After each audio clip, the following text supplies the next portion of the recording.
plan was great. And the reason I was interested in it, one is dose sparing, but the other one. And this is saline you're delivering here, Dean, yeah? Yeah, it's stuck on his arm. This is a 1/10 of a cc of saline.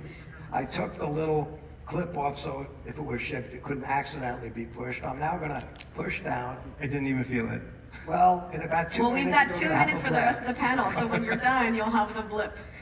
So my interest in this was, look, I love vaccines. They're one of the greatest medical advances since sanitation and fire. But we're engineers. That doesn't mean that what we build is perfect. And so, like, for instance, during the pandemic, I took those vaccines. I think they were great, but there was a very rare rate of myocarditis in people who took those vaccines. In fact, in boys aged 12 to 17, it wasn't that rare.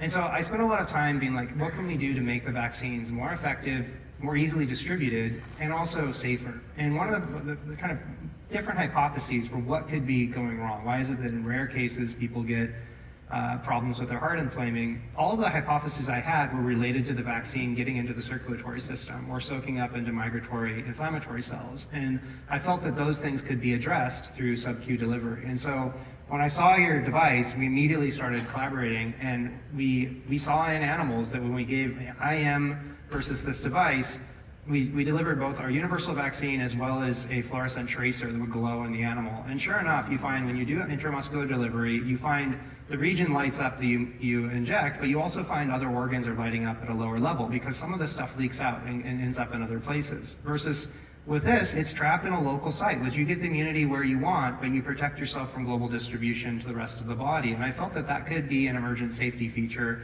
as well as the benefits of global access, avoiding people that have fear of needles, and mass production capacity without the specialists, as you mentioned. And for all those reasons, we're excited to collaborate. So Jake, we have just 20 seconds left, and this is an important topic in a very relevant time in sort of the global macro.